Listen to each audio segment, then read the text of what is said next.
আসসালামু আলাইকুম প্রিয় দর্শক। রমজান হলো আত্মসিদ্ধির মাস, সংযমের মাস। কিন্তু অনেকেই রোজা রাখার পরেও এমন কিছু কাজ করে ফেলেন যা তাদের রোজার পূর্ণতা নষ্ট করে দিতে পারে। এমনকি কিছু ভুল সরাসরি আমাদের রোজা ভেঙে দিতেও পারে। আমরা অনেক সময় না জেনে বা অসতর্কতার কারণে এমন কিছু কাজ করি যা আমাদের রোজার উপর খারাপ প্রভাব ফেলে। কেউ কেউ ভাবে, আমি তো খাওয়া দাওয়া করিনি, তাহলে আমার রোজার কি সমস্যা হবে? কিন্তু রোজা শুধু না খেয়ে থাকা নয়। আজকের ভিডিওতে আমরা জানব রোজা রেখে কোন কাজগুলো করা উচিত নয় এবং কোন ভুলগুলোর কারণে রোজা ভেঙে যেতে পারে। আপনি যদি রোজার পূর্ণ সব পেতে চান তাহলে এই ভিডিওটি একদম শেষ পর্যন্ত দেখুন, কারণ ভিডিওর শেষে আমরা বলবো কিছু সাধারণ ভুল যা অনেকেই করেন এবং তা রোজার ক্ষতি করে। ছোট্ট একটা ইন্ট্রো দিয়ে আজকের এই ভিডিও শুরু করা যাক। I'm coming home, I'm coming home. Tell the world I'm coming. Number 1, রোজার নিয়ত না করা। অনেকেই মনে করেন শুধু রোজা রাখলেই চলবে, আলাদাভাবে কোনো নিয়ত করার দরকার নেই। কিন্তু এটি একটি বড় ভুল ধারণা। রাসূলুল্লাহ সাল্লাল্লাহু আলাইহি সাল্লাম বলেছেন, যে ব্যক্তি ফজরের আগে রোজার নিয়ত করবে না তার রোজা হবে না। রোজার নিয়ত মানে মনে মনে সংকল্প করা যে আমি আল্লাহর সন্তুষ্টির জন্য রোজা রাখছি। এটি মুখে উচ্চারণ করাও সুন্নত। যদি কেউ ইচ্ছাকৃতভাবে নিয়ত না করে তাহলে তার রোজা সই হবে না। বিশেষ করে রমজানের ফরজ রোজার জন্য সূর্য ঢলে পড়া বা সূর্যের মধ্যাহ্ন অতিক্রম করার আগেই নিয়ত করা জরুরি। তাই আমরা যেন এই বিষয়ে সতর্ক থাকি। নাম্বার 2, সাহরি না খাওয়া। সাহরি খাওয়া সুন্নত এবং এতে প্রচুর বরকত রয়েছে। রাসূলুল্লাহ সাল্লাল্লাহু আলাইহি ওয়াসাল্লাম বলেছেন, সাহরি খাবারে বরকত আছে, তাই তোমরা সাহরি খাও। অনেকে অলসতা বা ঘুম থেকে না ওঠার কারণে সাহরি না খেয়ে রোজা রাখেন, যা শরীরের জন্য কষ্টদায়ক হতে পারে।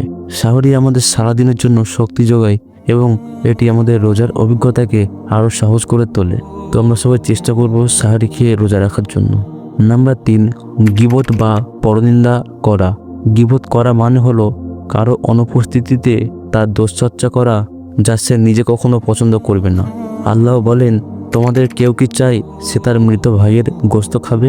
রমজান শুধু না খেয়ে থাকার মাস নয়, বরং এটি আত্মসিদ্ধির মাস। তাই আমাদের উচিত আমাদের মুখকে সংযত রাখা, গীবত ও পরনিন্দা এড়িয়ে চলা, যার কারণে আমাদের রোজার পাওয়ার কমে যেতে পারে।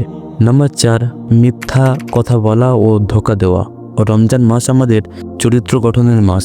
যদি আমরা রোজা রেখে মিথ্যা কথা বলি বা প্রতারণা করি তাহলে আমাদের রোজার পূর্ণতা নষ্ট হয়ে যেতে পারে। রাসূলুল্লাহ সাল্লাল্লাহু আলাইহি সাল্লাম বলেছেন, যে ব্যক্তি মিথ্যা বলা এবং প্রতারণা করা বন্ধ করেনি, আল্লাহ তার খাওয়া দাওয়া বন্ধ রাখায় কোনো প্রয়োজন দেখেননি। রমজান মাসে আমরা যেন সবসময় সত্য কথা বলার চেষ্টা করি এবং কোনোভাবেই কাউকে প্রতারণা না করি।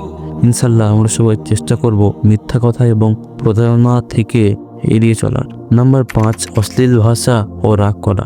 রমজান ধৈর্য ও সংযমের মাস, কিন্তু অনেকেই ক্ষুধার্ত থাকার কারণে সহজেই রেগে যান এবং খারাপ ভাষা ব্যবহার করেন। আমরা অনেকেই গালাগালি করি, কিন্তু রাসূলুল্লাহ সাল্লাল্লাহু আলাইহি সাল্লাম বলেছেন, যদি কেউ তোমাকে গালি দেয় বা ঝগড়া করতে চায় তাহলে বলবে আমি রোজাদার। এটি প্রমাণ করে যে রোজার একটি বড় উদ্দেশ্য হলো ধৈর্যশীল হওয়া এবং নিজের আবেগকে নিয়ন্ত্রণ করা। এটি বিশেষ করে ইয়ং জেনারেশনের উপর ইফেক্ট করে। তো আমরা চেষ্টা করব গালাগালি থেকে এড়িয়ে চলার জন্য। নাম্বার 6, দিনের বেলা পানি নিয়ে কুলি করা। ওযু করার সময় যদি আমরা অসাবধানতা করে পানি নিয়ে কুলি করার সময় পানি গিলে ফেলি তাহলে আমাদের রোজা ভেঙে যেতে পারে। রাসূলুল্লাহ সাল্লাল্লাহু আলাইহি সাল্লাম বলেছেন, ওযুর সময় ভালোভাবে কুলি করো, তবে রোজার সময় অতিরিক্ত কুলি করা থেকে বিরত থাকো। তাই ওযুর সময় আমাদের খুব সতর্ক থাকতে হবে যেন ভুলবশত পানি গিলে না ফেলি। এরপর নাম্বার 7, সুস্থ থাকার পরও রোজা না রাখা। রোজা ইসলামের 5টি স্তম্ভের মধ্যে একটি। যদি কেউ সুস্থ ও সক্ষম হওয়ার পরও ইচ্ছাকৃতভাবে রোজা না রাখে তাহলে সে বড় গুনাহগার হবে। রাসূলুল্লাহ সাল্লাল্লাহু আলাইহি সাল্লাম বলেছেন, যে ব্যক্তি বিনা কারণে রোজা ভঙ্গ করলো সে সারা জীবন রোজা রাখলেও তার সেই রোজার মতো সব হবে না। সুতরাং যদি আমরা সুস্থ থাকি অবশ্যই রোজা রাখবো ইনশাল্লাহ। নাম্বার 9, নামাজ পড়া। রমজান শুধু রোজার মাসই নয়, এটি ইবাদতের মাস। যারা নামাজ ও কোরআন তেলাওয়াত বা ইবাদত না করে শুধু না খেয়ে থাকেন, তারা রমজানের প্রকৃত শিক্ষা থেকে বঞ্চিত হন। রাসূলুল্লাহ সাল্লাল্লাহু আলাইহি সাল্লাম বলেছেন, রমজানে যে ব্যক্তি ইবাদত করে আল্লাহ তার সব গুনাহ মাফ করে দেন।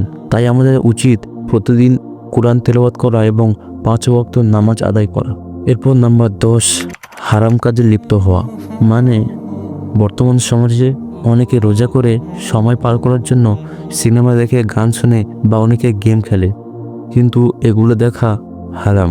তো আমরা সবাই চেষ্টা করব এগুলো থেকে বিরত থাকার জন্য। রমজান আমাদের আত্মশুদ্ধির মাস, তাই আমাদের উচিত এই মাসকে ইবাদতের মাধ্যমে কাটানো এবং যেসব কাজ আমাদের আল্লাহ থেকে দূরে সরিয়ে দেয় সেগুলো থেকে বিরত থাকা। প্রিয় দর্শক, রমজান আমাদের জন্য এক মহা সুযোগ, তাই আমাদের উচিত এই মাসের সব ভুল এড়িয়ে আল্লাহর কাছে আরও বেশি বেশি ইবাদতে মনোযোগ দেওয়া। আপনি যদি এই ভিডিওটি উপকারী মনে করেন তাহলে লাইক দিন এবং কমেন্ট করুন এবং আমাদের চ্যানেলটি সাবস্ক্রাইব করে পাশে থাকুন ইনশাল্লাহ।